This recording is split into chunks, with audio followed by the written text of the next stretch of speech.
Hello and welcome to The Stack. One thing I can tell you about this week's show is that it's full of friendly faces. From Magculture's Jeremy Leslie telling us about his upcoming event in New York, to creative director Veronica Ditting on a retrospective of her work at DDD Gallery in Kyoto. And finally, it's Wimbledon time. So of course we have the team of Racquet magazine here. Enjoy the show.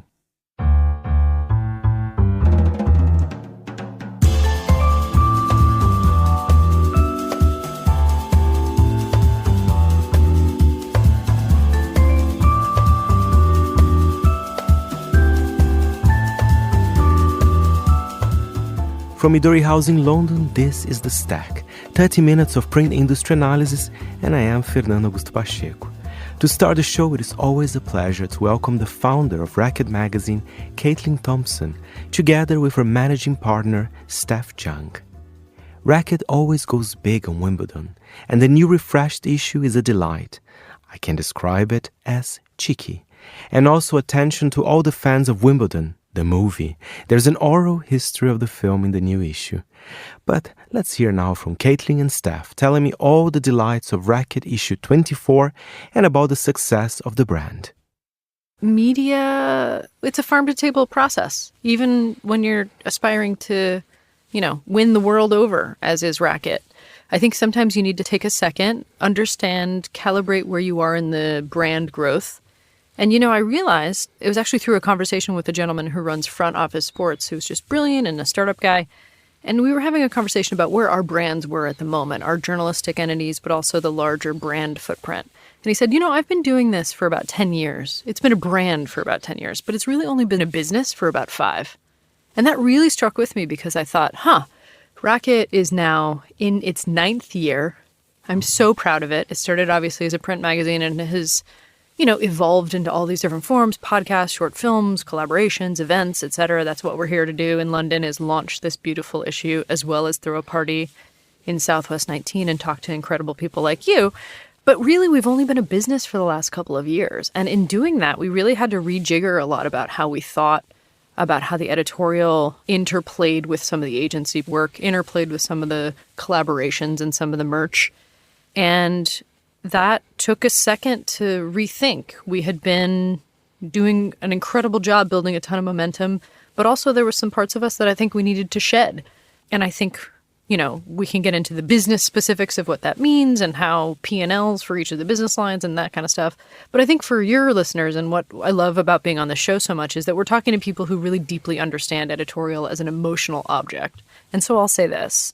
For me, this issue represents, in these last 6 months, as we've rethought the business, brought in some new voices, kept a lot of old voices, but also refreshed it a little bit, is it just has so much more energy and joie de vivre.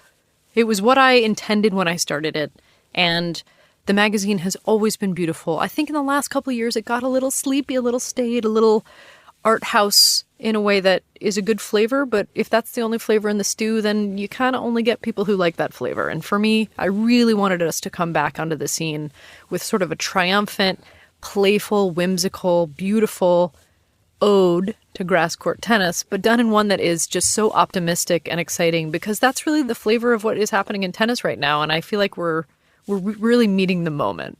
And cheeky. That's the word, the first word that came when I saw the cover for issue 24. Cheeky, I love it. Cheeky is good, right? Yes. Steph, tell us, how did you get involved with Racquet? I mean, what was your experience before? Any experience with editorial or with tennis? I'm curious to know. Sure. So my background's actually in finance, in private equity investing, but I kind of got into the sports world via kind of M&A, doing M&A for Fanatics, and I saw kind of how they were able to kind of commercialize fandom across a lot of the other American sports, and saw a huge white space opportunity for tennis, because I feel like that's like underpenetrated. I met Caitlin on a tennis court actually, and perfect place to meet. Yes, exactly. And we were talking, and kind of evolved very organically into kind of a partnership. And I feel like we complement really well. I have a lot of respect for the brand that she's built, and I feel like kind of coming in as an outsider, I kind of, I'm a bit of a generalist, but I get to ask kind of the stupid questions in the room and And just given that the media landscape also is where it is at right now, I feel like it just requires kind of fundamental changes in thinking, especially from the business side, to ask those questions and kind of, redo the business model and move forward from that way. So I'm glad you both are talking a lot about business because, of course, on the stack, it's very important to talk about editorial design, but magazines to survive, people need to understand how the business works, especially a title like Racquet, 9 years, right? That's right. We see this with Monocle as well. So how important, for example, Caitlin, I know you work with a lot of brands and doing partnerships, very clever ones. I love all the merchandising on your website, but how do you do it? Because there are challenges. I mean, you don't want to do a partnership with a brand that perhaps you don't trust the values, even if they have all the money in the world. Completely right. And I think, one of the things that Steph sort of alluded to, and, I would add in here that Steph is also a graduate of Cheltenham Ladies College and has spent a ton of time in the UK. And, really the tennis culture is imbued in her blood. And so it wasn't just that we met on a tennis court. It's also that this person has traveled the world playing tennis and really sees the opportunities to unite these communities across micro regions, from the Hong Kong players to the folks in Denmark. These are people that we've been doing stories about for the last 9 years. But really just this opportunity to kind of ladder up into a larger thing. And I think, when you talk about a business model for a niche publication right now, I think it's irresponsible not to look at it as essentially a membership in a club. It's a part of an identity that people feel much more of an affinity towards than when I worked at the Washington Post, for example, or Time Magazine, which were generalists. They were excellent. Some more than others, but it was for everyone about everything. And I think what the opportunity with this niche title, and I think we've only seen a proliferation of more niche titles since you and I have been having this basically ongoing conversation for the last 5-6 years, is that when you double down and really overserve a community, they tend to attract new people themselves because they want to proselytize on behalf of their community. They want more members. They want to feel like they're part of something larger.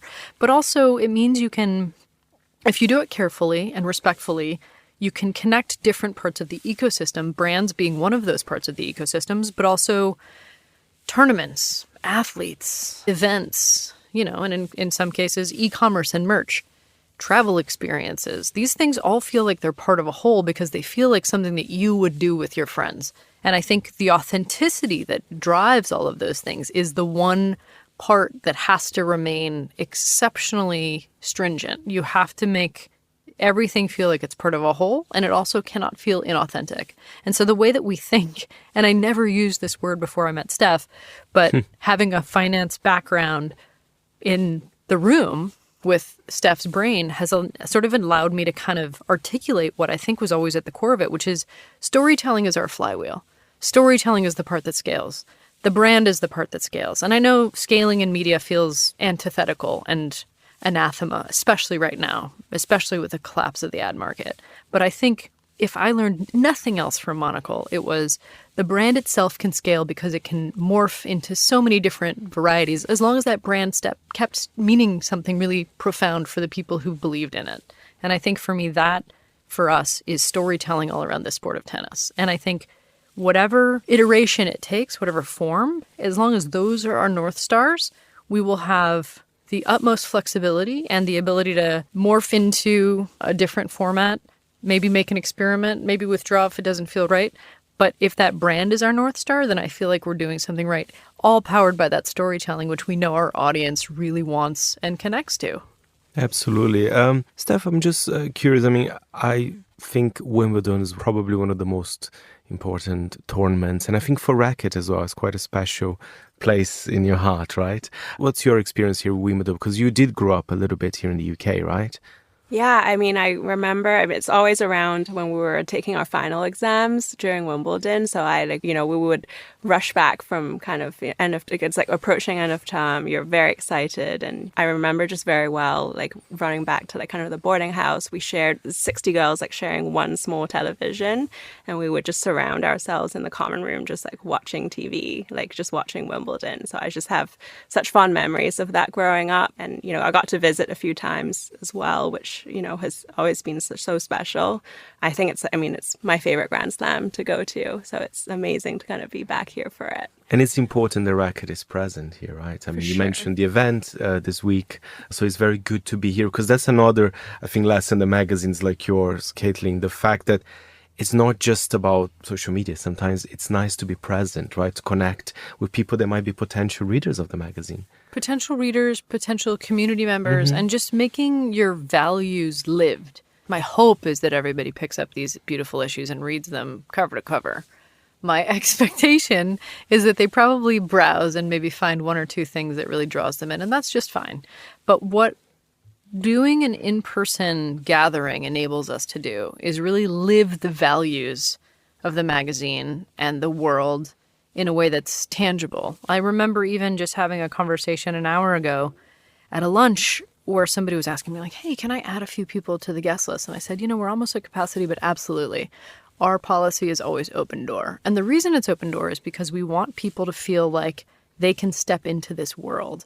And that the world of tennis in particular, which has not always done a very good job of telling its own story and has not always done a good job of making people feel like they can be neophytes and step into it, especially if you're a woman, especially if you're a person of color, especially if you're gay, especially, and again, tennis has done a pretty above average job compared to most sports at making people feel welcome.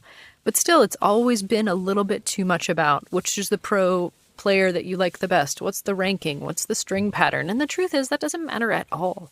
You feel how you feel watching a pro player.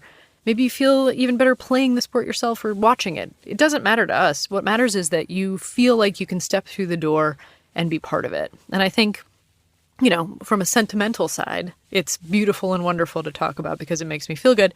But also from a business side, if you're a publication or a media company that's only super serving people who want to read about string tension, the truth is, that's a pretty small group of people. Everybody feels like they can show up and wear a cape, as is Vera Koenig there on our back cover that you're holding up, and look great in Gucci. I need to talk about her. Tell me more. I mean, it's a fascinating back cover. I mean, she's looking incredible. Yeah. Those Gucci shorts, I mean, it's inspirational. And the cape.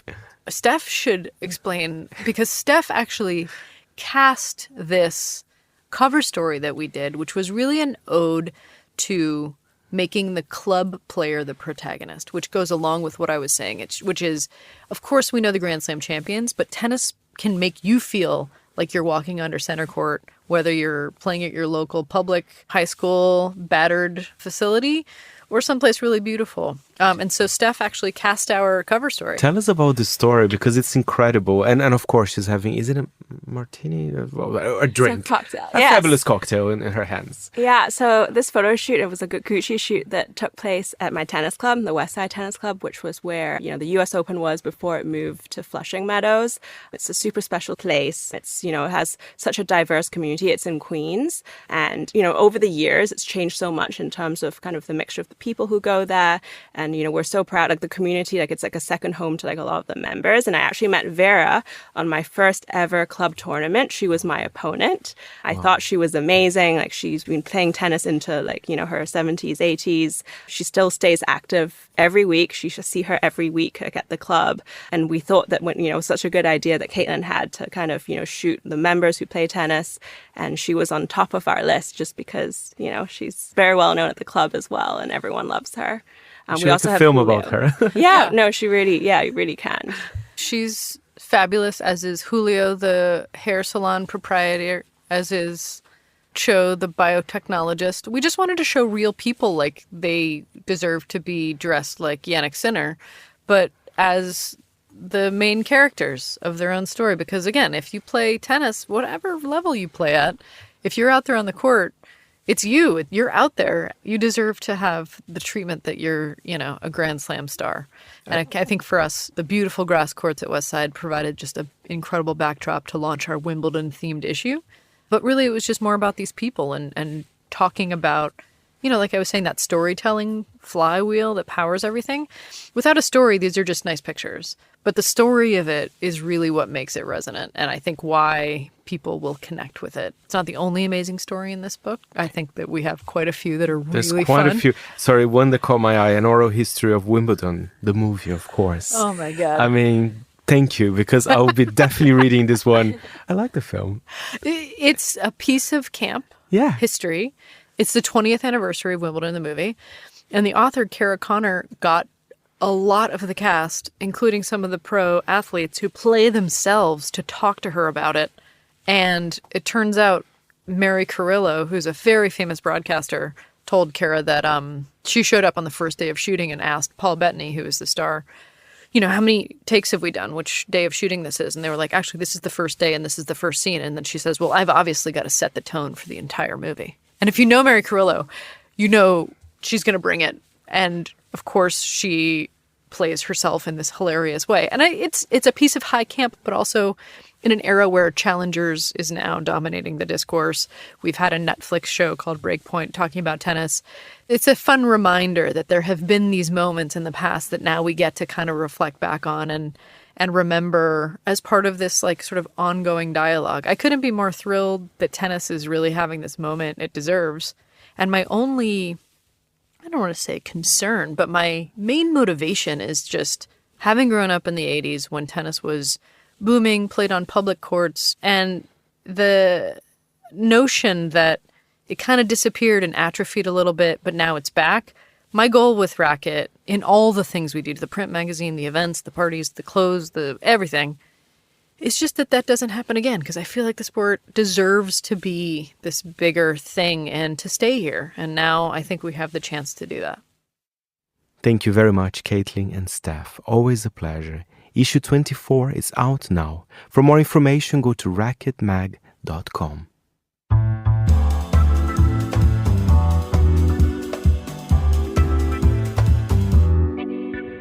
And now, good to welcome a friend for the first time here on The Stack.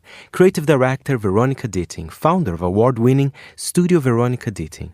Veronica is known for her former work with The Gentlewoman and her work with fashion brands such as Hermès, Louis Vuitton, and more. Her work will be shown in a landmark exhibition at Kyoto's DDD Gallery till July the 28th. Veronica stopped by at Midori House to tell me a bit more about the exhibition and, of course, what her favorite color is at the moment. It's actually one of the very few graphic design galleries in the world. There's not many dedicated to graphic design, and it's called DDD, and it's based in Kyoto. They also have a sister gallery called GGG in Tokyo. Emily King, the graphic design historian, had curated a show over there in 2008, I believe, on Alan Fletcher, a British graphic designer. So she's always stayed in touch with them, and they had approached her last year if she would be interested in curating another show and who she would be interested in. And she approached me. That was great. I didn't really, to be honest, I didn't do much thinking. And the opportunity to go to Japan and to go to a place with such appreciation of print was such a great consideration. And a lot of my, design heroes have had exhibitions at the gallery. So it was really a wonderful opportunity to work together and to go to Japan together as well. And one interesting thing about the exhibition, apparently you built the custom-made stands as well, right? We have some of them here yes. in the studio. So that's dedication. Come on. It is. Well, Fernando, if I do things, I can't just give, 90%. I have to go in all the way. With graphic design shows, it's quite difficult that a lot of the printed matter, it's flat. It's publications, it's books, it's invitations, but really in order to show them in an exhibition context, really often they're kept flat. So kind of in some weird way, we started with this really sort of macro idea of how to reveal and show the tactility and also really the object quality of my work, because with a lot of the projects, that is something that I really focus on, like it might be the scale, the ratio, the really how you hold it in your hand, how you flip it open, even the sound of the paper, And so that was really something that we wanted to highlight. For example, I have here the Hermès Women's Ready-to-Wear invitation invitation that I've designed, which is 2 very, very rigid boards that are kept together with a paper in the middle. And it's a very small, handy size. You can basically flip it open with one hand. And in the show, we reveal it from many different sides, so it might be revealing the inside, the outside, on its side, it was kind of a display tool to explore the work. What about this one that I'm holding? It's kind of some sort of invitation also by Hermès. It's so fun. Yes. Yes. So I've been working with Hermès since, I believe, 2015, and I've been working with them on many different métiers, so different departments. And in 2020, they launched the beauty department. And what you're holding in your hand is the invitation for the launch of the Rouge, the lipstick, which was the first product they launched. And we had first worked on the publication. And with all of the ratios and the scale of the publications for beauty, I related always back to the actual packaging of the product. So, for example, with the one at the invitation we've just seen, it's 3 times the lipstick packaging stacked on top of each other. In a way, those things are maybe no one will directly maybe think of that, but it's maybe a sort of a sensual, tactile gesture that makes you want to know a little bit more about it. And how interesting that the exhibition is in Japan, which is a country that loves print. Yeah. And they love paper as well. Yes. I think if you like paper, Japan is like paradise, yeah. right? Yeah. So tell us about your relationship. I know your work, of course, with The Gentlewoman in the first 24 issues and the usage of color. We used to discuss this all the time. But tell us, what's your relationship with print and magazines in general? Because you also helped with Le Monde d'Hermès, which is their own publication too. Yeah. Because in a way, also back to the exhibition, like in a way, the show could have covered a completely different aspect of my work, which is more image making, or even, I work a lot with photographers, with cinematographers. So it could have gone a completely different direction. But again, sort of the tactility and sort of materiality, that's really a value that's really close to my heart. And again, like you're saying, because there's such deep appreciation for print, we decided, okay, let's only focus on printed matter. And what I also like about this is that it actually also, in some way, it celebrates print, and it also celebrates all of the people that are involved in making this happen. Of course, printing, it's quite abstract to a lot of people who don't know anything about printing, but you can influence so many things when you're on press, actually. And back when I studied, I started printing with a printing company in Amsterdam, and I would even go to press pass a business card. And so that's really that connection with all those people who are involved with printing and who kind of make it more of a craft in a way. That is something that's really a key value in my work as well. And indeed, Monde Hermès, I've been the guest artistic director for 2 issues. They always change every year. They change the team. That's, of course, a different scale. This is web offset, whereas a lot of other projects might be offset printing. Again, very niche knowledge. Yeah. Our listeners will like that. They would love to hear that. But I'm curious, you mentioned moving images. I mean, your work, in a way, is more than just graphic design as well. Yeah. Tell us a bit more about where your work is moving as well, because not everything will be at exhibition, but a large part of your work will be there. But Yeah, so a lot of my work is, it's creative direction, which can mean image making in the context of fashion campaigns for brands. I work with a variety of different brands on image making.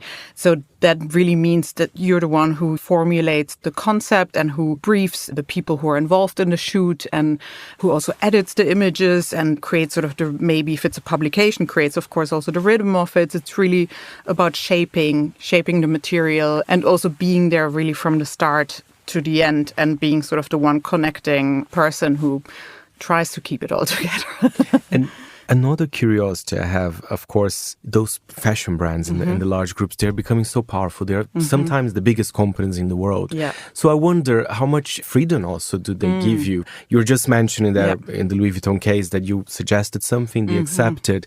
How is it, this kind of this challenge? Dynamic. Yeah. Of course, it always really depends on the creatives who you work with who are at the company, and every company is structured differently. Maybe some might have a marketing department, others not. But usually, I work with the in-house creatives or the creative director for the brand or the fashion department itself.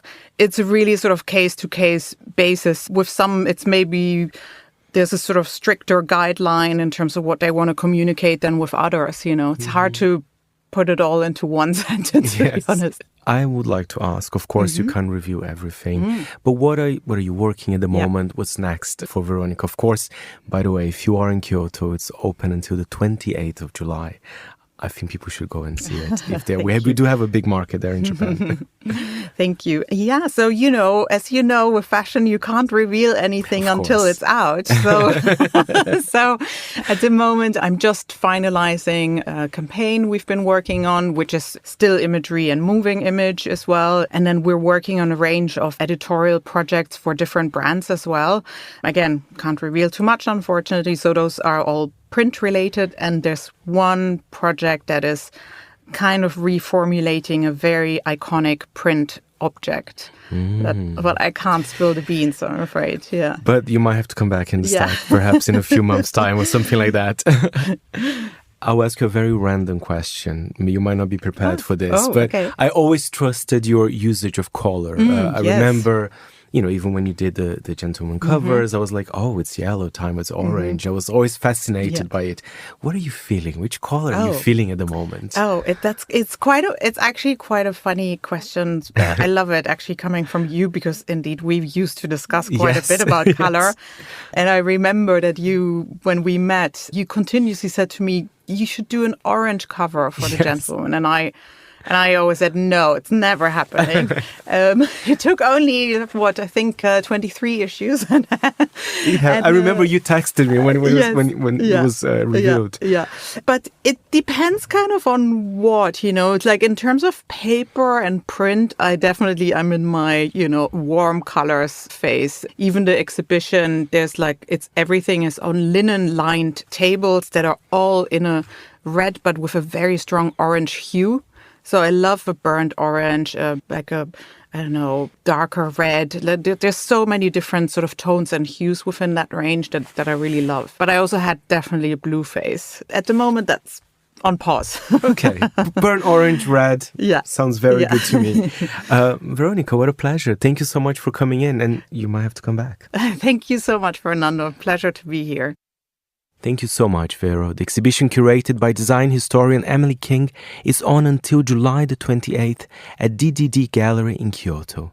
And for more information on Veronica's work, go to studioveronicaditting.com.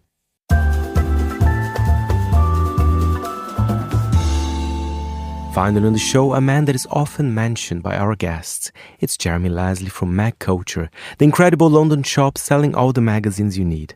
Jeremy stopped by Midori House to preview Magculture Live, which is happening in New York on Sunday, July the 14th, with an impressive lineup that includes Kathy Ryan from the New York Times Magazine to Alessandra Stanley and Nathan King from Airmail.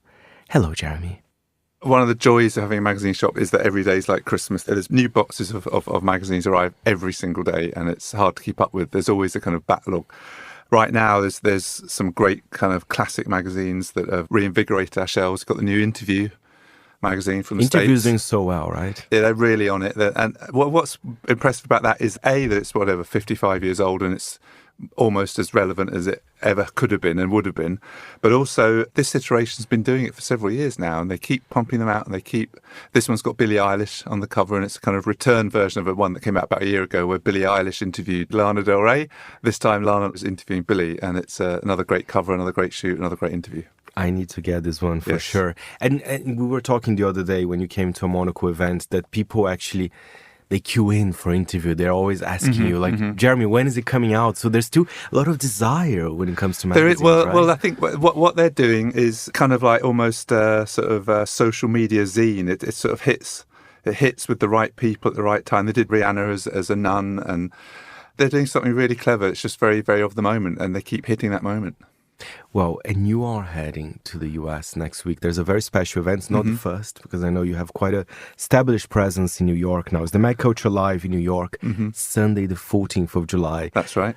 I'm sure you're excited because, of course, New York is one of your favorite cities. Well, yes. I mean, just New York and London are the two big capitals of English language publishing. And I'm from London. I like big, noisy cities. And New York is kind of London on steroids. So what's not to like, right? Absolutely, absolutely. Let's talk about the lineup. One is a very special one, which is Kathy Ryan from the New York Times Magazine. But this time, it's a special one because she recently retired, I believe, right? That's right. It's going to be kind of a look back at her amazing career. Yeah. And in the process, she's going to set what she's going to be doing sort of sets the tone for the whole event. She's been at the Times for 39 years, wow. And she's left on her own terms to concentrate on her own photography. But we're very excited to have her because she's going to be looking back at that storied career. She's the only senior creative voice that's been there for that long. She's worked with all the great editors, all the great creative directors. Currently, of course, Gail Bickler is the creative director. Jake Silverstein is the editor. Great voices in their own right, but Kathy has been there all along, powering a really great photography department. And she's going to be looking back on those 39 years through the annual New York issues that the magazine always does. And every year they come up with a different point of view on how to look at their city. So she's going to be kind of looking back over the highlights of all those years and all those issues. So it's very much about New York. Quite often we've done this event, but this is the fifth Magculture Live in New York, and we celebrate local magazines, but we don't necessarily focus on the city. And this is going to be, we've themed it Voices of New York, and that sets the tone through what Kathy's going to be talking about. Another very interesting one is about Airmail, which is not necessarily a magazine yet, but they have a very successful newsletter, and they have a new space in New York, right? Yes, which actually sell magazines. So it's nice that you're not just talking to editors, but you're also talking about people perhaps that are behind a place that sell magazines and a newsletter, which is, I don't know, in some ways Airmail it looks similar to a magazine, right? Well, of course, I mean, the founder of Airmail is Graydon Carter, who is another great hero of New York magazine publishing. And in a way, it's very much his take on what Vanity Fair would be now, I think. They've moved into having their own space there. They've got spaces in Milan, in London, that are branded Airmail. They do the newsletter, and I think a lot of people were slightly unsure how successful that would be. But, now here we are, I think 5-6 years later. It's doing well. It's got an audience. I have a sense that, it must be only a matter of time before they do something in print. But we are looking a little bit beyond the print magazine this time to look at Voices of New York. And I think Airmail is a great voice of New York in that grand Vanity Fair style. Talk to me about Magculture, of course, is a London brand. But, now you've done a few events in New York. How do Americans see Magculture? Are they interested? They say, Jeremy, you're from London. Why are you coming here? What's that connection like? Because there will also be a pop-up shop, I have to add. Yes, absolutely. For a few days, if you can tell us about that. Well, we've got long-standing relationships now with a number of people in the city on the creative side of magazine publishing. And those were built on us inviting them to London to speak at our London event. And then it sort of seemed to roll on from that quite naturally that we would maybe go to New York and bring in some European people to add to there and try and start enhancing the kind of magazine community there. I think it's very easy to get negative about the state of magazines. We've had this discussion before. And in London now and in various European cities, I think there's quite a kind of healthy kind of network of community of building kind of the new generation of magazines. And it's not our role to turn up in New York and do that, but we do like to go there and try and enhance what they're already doing and try and emphasize that there is a strong future for magazines. It's very important because in the US, it's a very subscription-based country. Of course, in New York, you have Casa magazines. You still have lovely places where you can buy magazines. But I think people also enjoy that physicality instead of just subscribing a title in a way. So I think your event's very important like that.